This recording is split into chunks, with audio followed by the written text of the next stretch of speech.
Thank you, everyone, for joining us this afternoon. This is our Fellowship for Today Spiritual Center Sunday service, and we're so glad to have all of you with us today. We've been celebrating our 37th anniversary here at the Fellowship, and looking forward to moving into our 38th year together as a spiritual community. And it's been such a wonderful month reflecting on the history of the fellowship, how things have changed, and it's just been a wonderful experience to go through this anniversary together. I want to, before we get going into our service, I'd like for us to take a moment of silence, take a moment to extend our love to all those in our world who are experiencing pain and fear, and also to extend our love to Justice Ruth Bader Ginsburg and all of her family, and all of the people in our country and in the world who are grieving her passing yesterday. So let's just take a moment and send our love.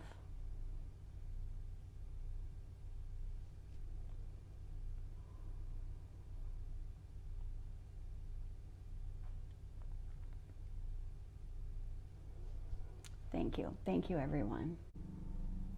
I just have one announcement to make today, and that is to let everyone know what an amazing concert we had last night.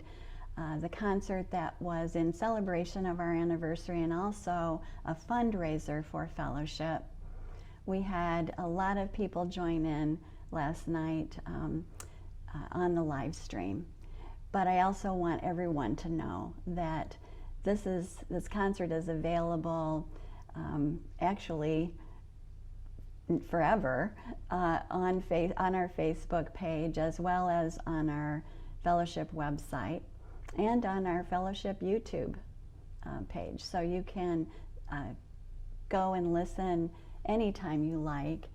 Go back and listen if you want to re-listen, and if you haven't seen it, if you didn't see it, then you can check it out as well. I also want to let everyone know that we are still taking donations, and I ask you to please consider either going to our website and donating online, mailing in a donation, or calling the office and we can facilitate the donation that way.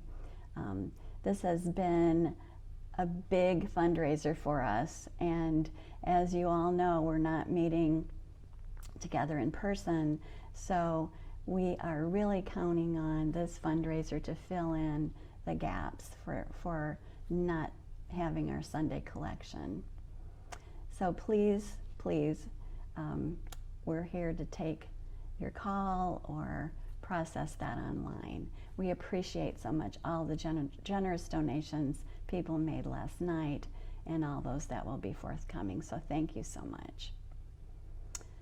And so now I'd like to invite everyone to share in a meditation with me.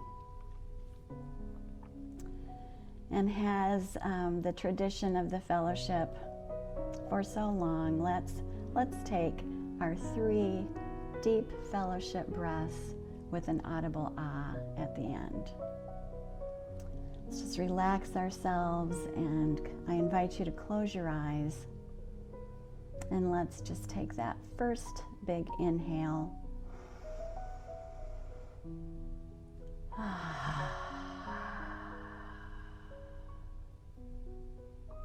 And inhale.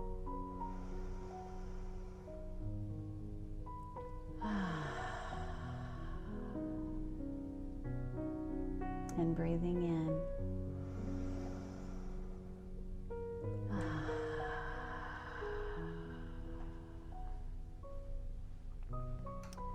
Letting your body relax and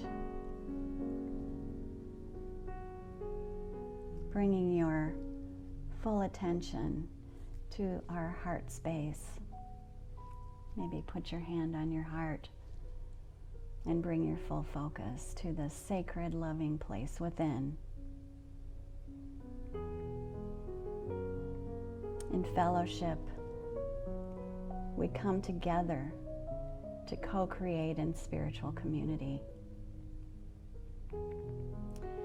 And it is in community that we learn to lay down our wounds and our vulnerabilities. We lay down our anger, our frustration, our anxiety, and our fears. And together we learn to love and to forgive and to feel so deeply and express appreciation.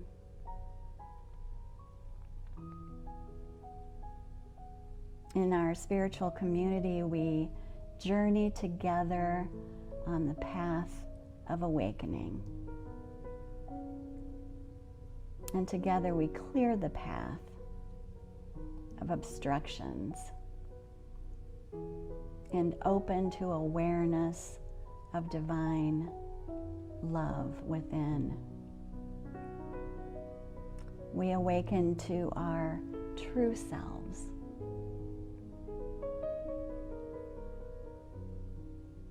One with the loving presence that is all good, everywhere present, and all-knowing. Knowing to the depths of our being that it is within this presence that we live, move, and have our being. This all-encompassing oneness, this love that eternally wells up within, surrounding us and moving through us, as us, into this beautiful, beautiful world. We see the reflection of this pure love in everyone,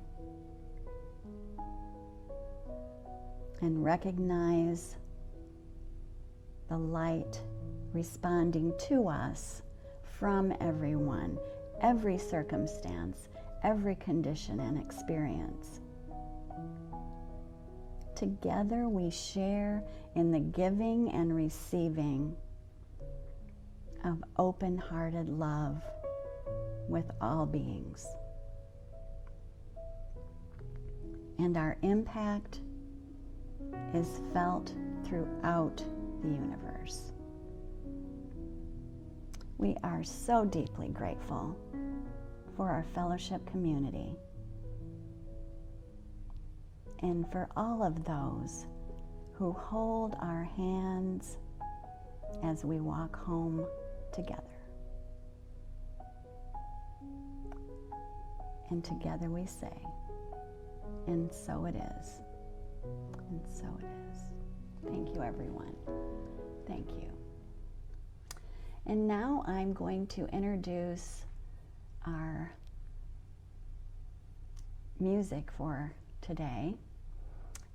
We are reintroducing someone who joined us for the concert last night with a different song, but who has a happy message of happy birthday and happy anniversary for us. It's Gary Lynn Floyd. Gary came to us a good number of years ago when he and his partner came to Michigan from the West Coast to visit some family here in the greater Lansing area. And he reached out to us asking if we would be interested in him singing or performing at one of our services. And I said, oh, absolutely. I looked him up online and I knew immediately that Gary was somebody that we wanted to get to know. So he actually came to perform a couple times at the fellowship. And I reached out to him about this concert, and he was so sweet and so forthcoming with his willingness to send us a song. So here's a different song, actually. Let's just settle in and listen to our friend Gary Lynn Floyd. Hello there, Fellowship for Today, Lansing, Michigan. It's Gary Lynn Floyd here. I heard that it was your anniversary today, 37 years on September 18th. September 18th also happens to be my birthday, so we're both celebrating tonight. I wish I could be there with you in person. I can't wait until Danny and I can come back to Michigan and see you next time. We'll definitely put you on the calendar. Until then, here's a song specially for you, and then a song specially for you. Happy birthday to you. Happy birthday to you. Happy birthday, Fellowship for Today. Happy birthday to you. And many more. All right, here's a new song that I wrote with my friend Amy Bishop. It's pretty easy to catch on to, so I hope you'll sing along with me once we get to the part where you know what you're doing. Gonna climb this mountain, I won't stop till I get to the top, one step at a time. No doubt about it, I won't stop till I get to the top, one step at a time. Pretty easy. Gonna climb this mountain, gonna climb this mountain, I won't stop till I get to the top, one step at a time. No doubt about it, no doubt about it, I won't stop till I get to the top, one step at a time. Leave behind what's weighing me down, leave behind what's weighing me down, wash away what's holding me back. My heart is falling, face forward, feet on the ground, living in this courage I've found. The sky is calling, gonna climb this mountain, won't stop till I get to the top, one step at a time. No doubt about it, I won't stop till I get to the top, one step at a time. Leave behind what's weighing me down, wash away what's holding me back. My heart is falling, face forward, feet on the ground, living in this courage I've found. The sky is calling.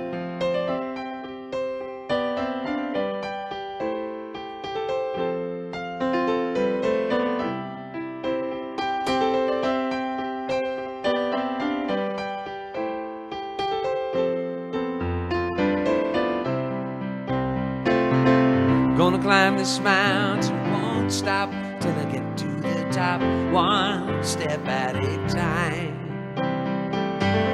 No doubt about it, I won't stop till I get to the top, one step at a time. Leave behind what's weighing me down, wash away what's holding me back.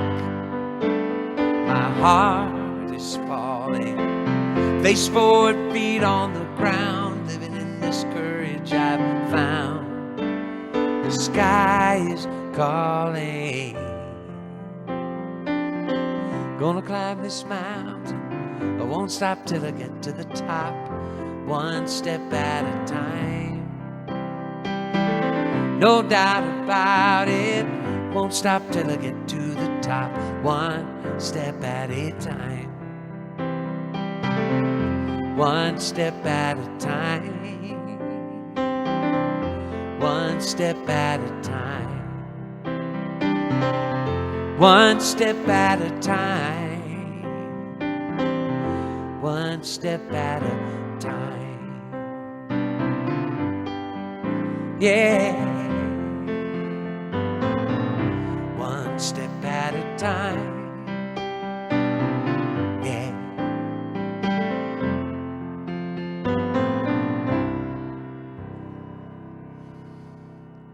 I love you. See you soon.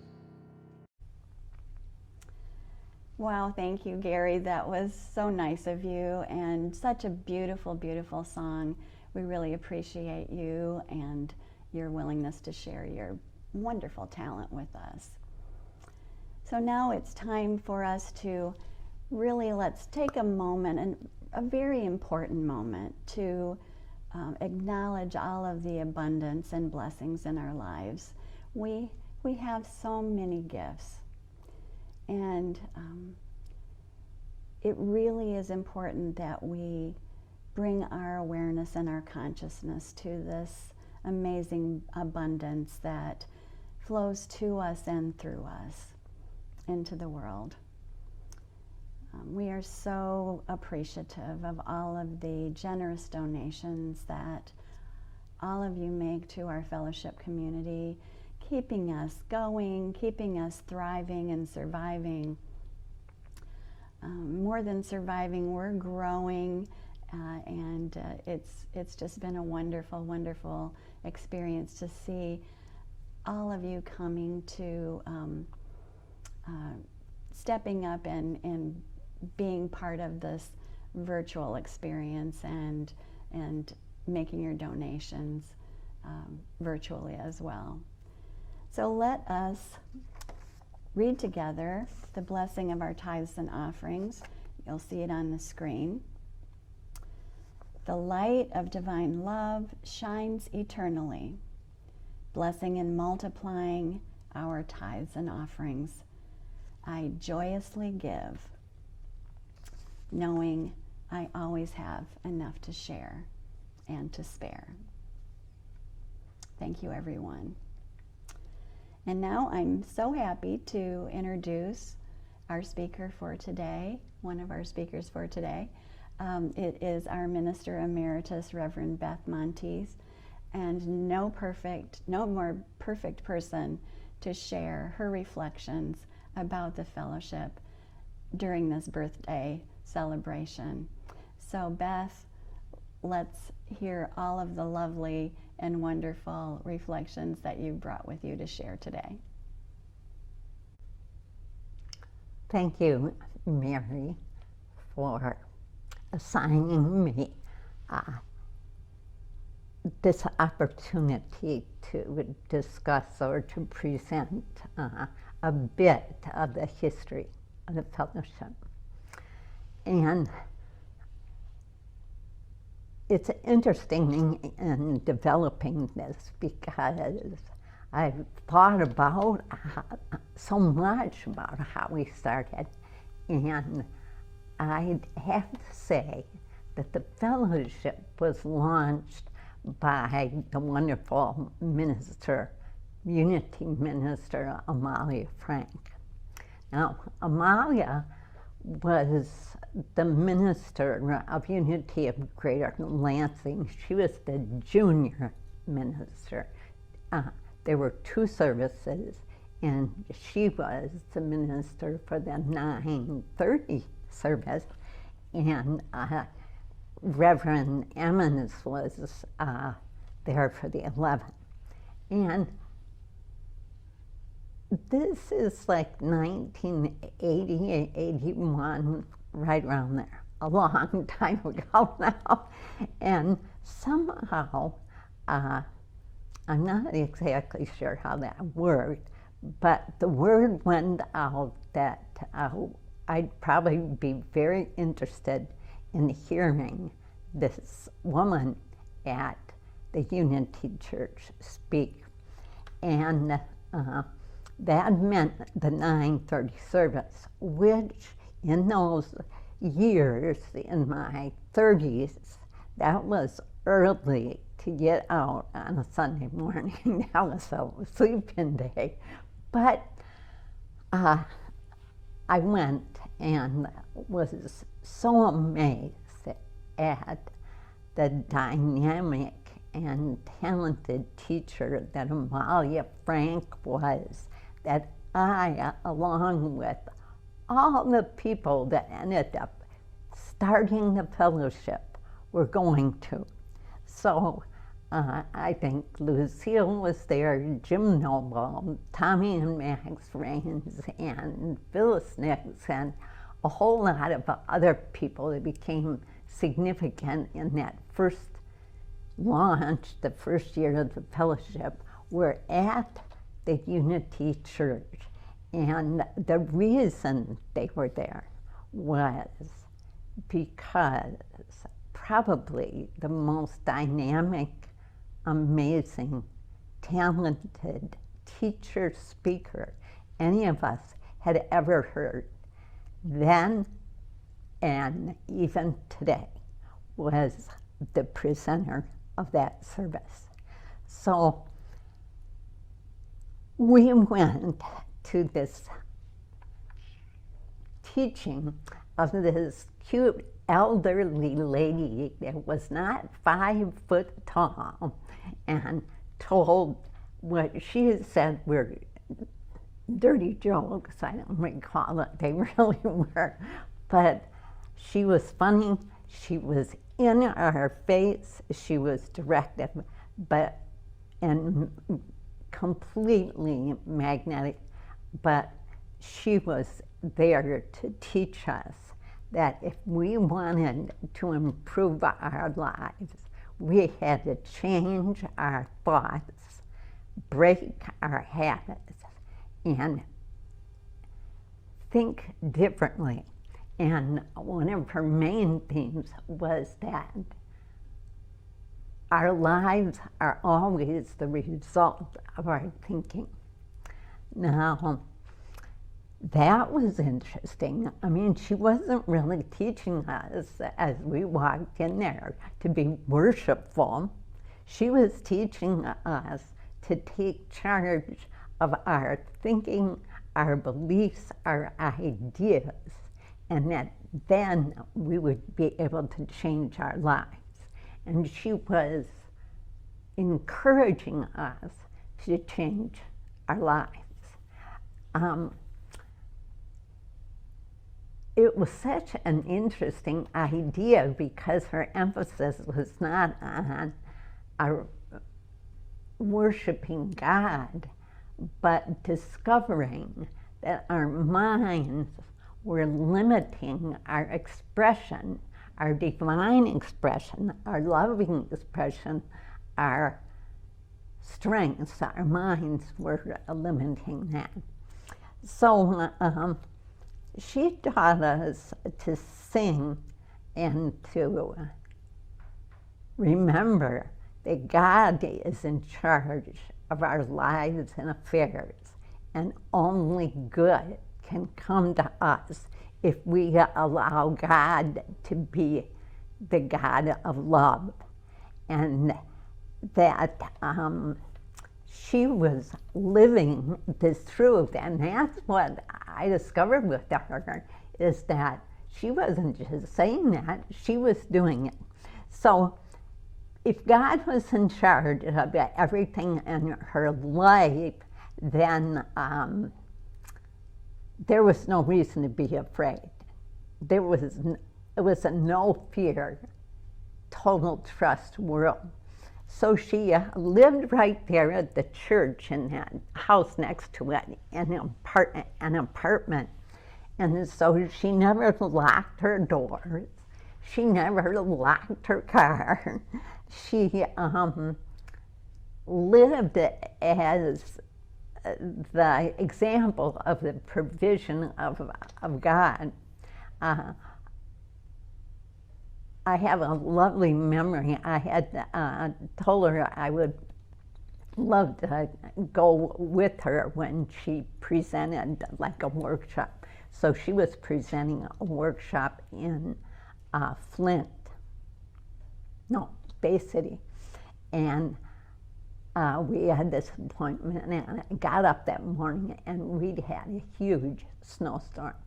And that meant we were going to be on the freeways and driving all the way to Bay City through a snowstorm and through treacherous roads. And I assumed that she would cancel. I mean, everything was being canceled except Amalia. And she said, no, we're going. And off we drove. And that was an example of her no fear world. She taught us to retrain our minds, and it changed us because we started looking at all the limits we were putting on our ideas, on our lives through our thinking.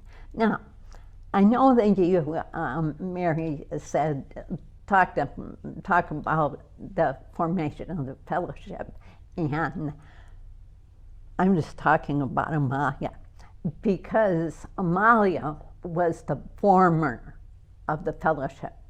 The people that were at her sessions at her church at that time were Tommy and Max and Jim Noble. And we were all taking in her ideas. And then when she left, she went to Washington, D.C. to her new church. We then, a little something occurred with Unity. I think they wanted to get rid of us. So we went to Highland Street and then on to the UU Church. But Amalia formed the consciousness with which the fellowship, or from which the fellowship developed. Now, I want to read you just a little quote from her. She said, in order to have the life you want, begin today to get rid or to get the image of yourself that you really are, a child of God, heir to every happy and satisfying experience. But the secret is you must believe in yourself. You must know that you have untapped abilities and you can be finding and developing them. And if you think you're limited, you are denying the God in you. And if you think yourself as inferior, you are crucifying that God. So we walked out of there reminding ourselves that our true work was mental, and our true work was stopping that negativity and instead allowing the thoughts of God. She also thought the Course in Miracles was way too complicated and kind of silly, and did not encourage our work, and we'd all jumped right into it. And so I was thrilled when I found my favorite lesson in the workshop, or the workbook of the Course, which is lesson 16, which was, I have no neutral thoughts. And that starts out, there is no more self-contradictory concept than that of idle thoughts. What gives rise to the perception of a whole world is the thinking that you have right now. So this is my summary of how the fellowship started. And the fellowship started with radical new thought teachings that were totally involved with our own minds and taking charge of our every thought. And so now Mary's going to tell you the rest of the story about the fellowship. Thank you, Beth. Thank you so much. When I found the fellowship, I really found my first true experience of spiritual community. I have never in my lifetime experienced a community, a group of such beautiful, light-filled beings that we have here at the fellowship. And all of those knew beings who are joining us now that we've been on this virtual platform, they're all coming to us for a reason. And that reason is we get so much individually, and we get so much as a group, as a community. Community is something that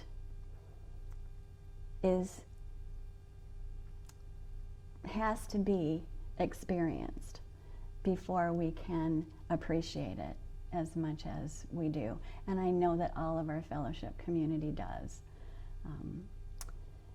Thomas Merton says some wonderful things about community that I'd like to share with you. He says, God does not acknowledge any boundaries or stop at any barrier. And community is only possible in this all-embracing spirit. It brings deepened spirituality and the ability to experience life more keenly and more intensely. The spirit of joy and love gives us such an urge to reach out to each other that we really want to be united in this special spiritual community. Community is a call to love and unity and an adventure in faith. And that is really what I've found to be true. So as I first entered the fellowship community, I really was growing and learning and improving my own spirituality, expanding my own spirituality through our services and through the School of Ministry. But the longer I've been here and the more I've experienced the group, the fellowship, the spiritual community as a whole, I have come to see and know that every single person, every single being is so important to the whole. Contributing your unique energy and gifts and talents. We are a community only because of each and every one of you. And the responsibility of community is also so important, and I've seen and am able to appreciate that now more than ever. The responsibility of showing up for each other, showing up for Sunday service as we ground ourselves and ready ourselves for the rest of the week and learn from our fellowship spiritual teachings, but also to create that community energy, that fellowship energy that we can only create when everyone comes together. Our responsibility is to share generously and support each other is something that I see so much in the fellowship community all the time, not just on Sunday afternoon. We work together, we study together, we pray together, we learn together, and we have fun together. And I will never forget something that Dave Dubuque, one of our wonderful, beloved fellowship members, said at a meeting, a membership meeting. He said, it doesn't matter where we are, where we come together, where we gather, who's speaking, who's providing the music. If it's the fellowship, I'll be there.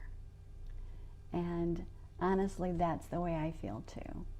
As I've said on a number of occasions, I know there has never been a Sunday that I've gotten up and said, oh no, I have to go to the fellowship today. I have to go, to the Sunday service. I love forward to it, and I thrive on all of your beautiful energy. And I hope that's the experience that you have as well. One of the fond memories that I have about the fellowship, and we've gone through a lot of change in the last 5 or 6 years. When I started, we were gathering together at the Korean Methodist Church in East Lansing, and that was such a beautiful, beautiful setting and a beautiful, and everyone loved being there. And we created so many beautiful memories together in that building. But as you all remember, the Korean Methodist congregation dissolved, and the Methodist organization put the building up for sale.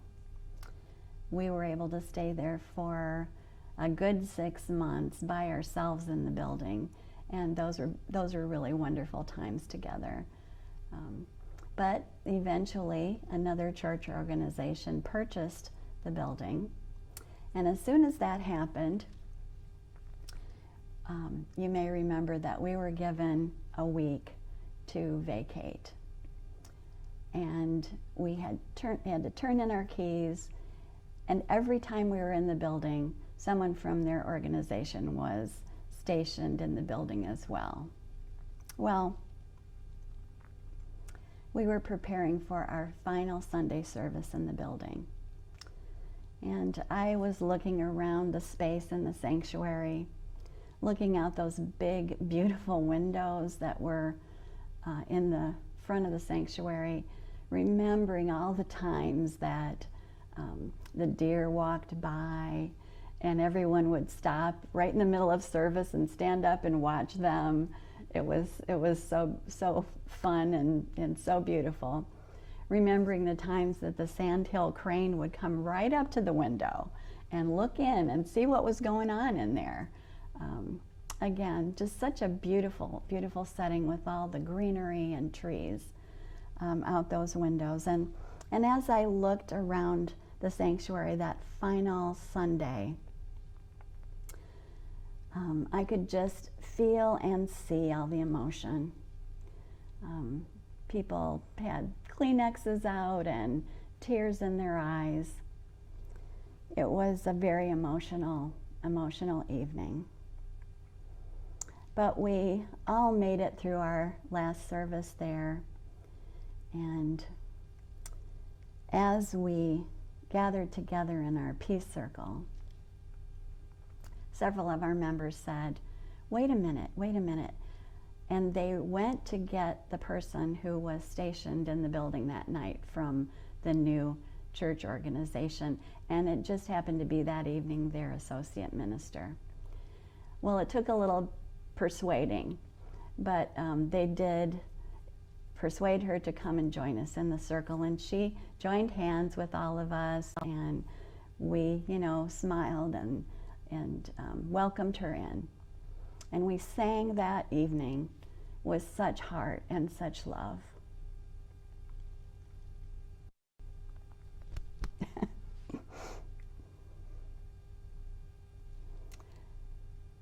And after we were done, the associate minister came up to me and she said, "You people really practice what you teach, don't you?" And I looked her in the eye and I said, "Yes, we do."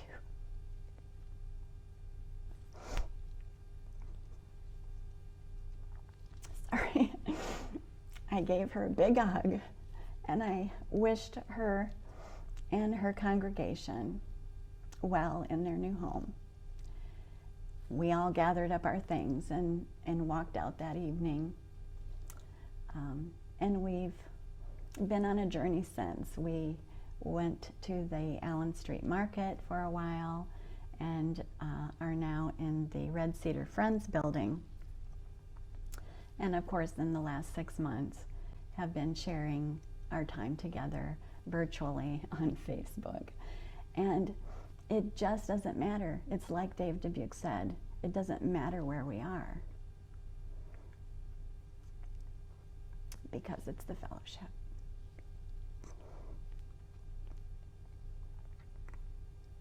I've seen times when, as a community, people have been disappointed, frustrated,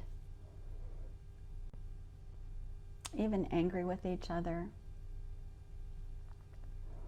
But what I know from my interaction with all of you is that forgiveness always follows. One beautiful story I remember from my School of Ministry days was a story of a woman who had gone through a huge challenge herself and finally come to terms with it and found peace in her heart. And then another woman came to her and said, I know you've been through exactly the same situation, and I'm just wanting to see if you can provide me some advice, some comfort. And what she said to the woman was, it's easy. Just always bring it back to love. And that's what we do. My goodness. We do bring it back to love. And that's what our community does. We learn, live, love together. So thanks, all of you, for being this wonderful community and gathering around and stepping up and joining together to hold each other's hands on this journey. And I'm going to let it be at that. And now I want to introduce a beloved fellowship member who made his transition this last year, our wonderful Jim Noble. We're going to hear a song from him and share some pictures of him and his journey through life.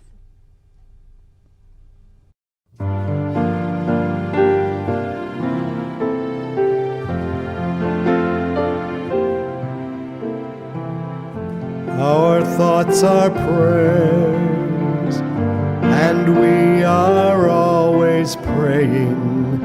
Our thoughts are prayers. Be careful what you're saying.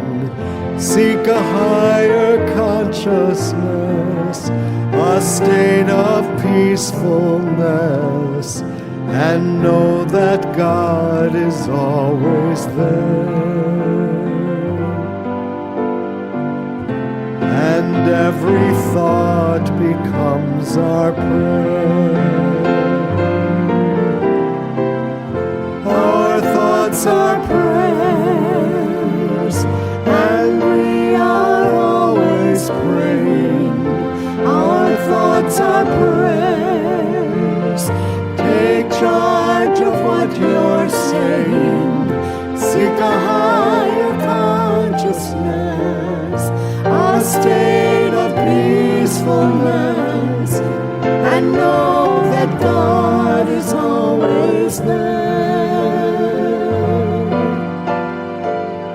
And every thought becomes a prayer. Our thoughts are prayers, and we are always praying. Our thoughts are prayers. Take charge of what you're saying. Seek a higher consciousness, a state of peacefulness, and know that God is always there. And every thought becomes a prayer.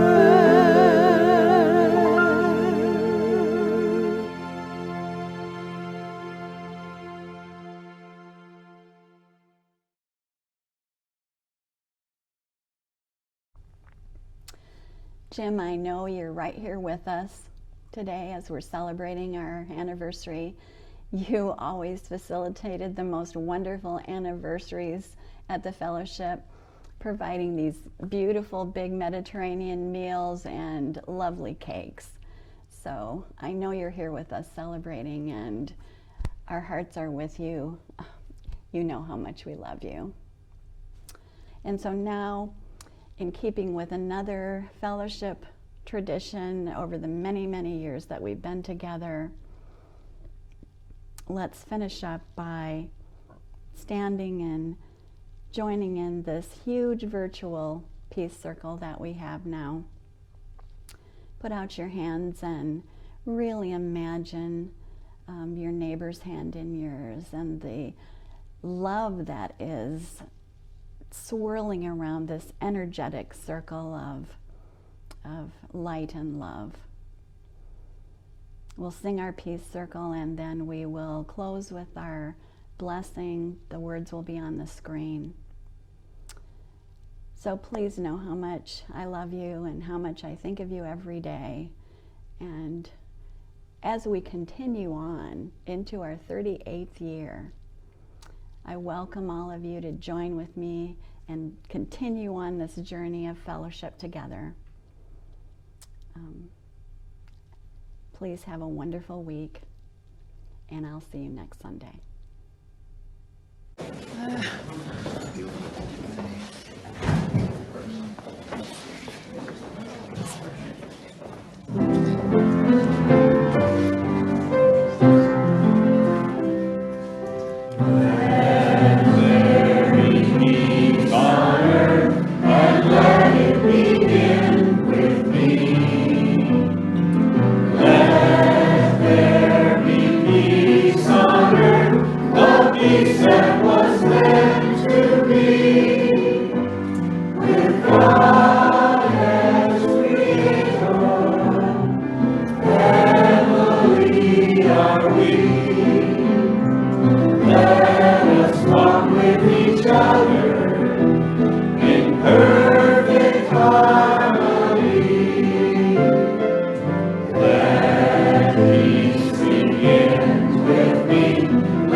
The presence of God is within us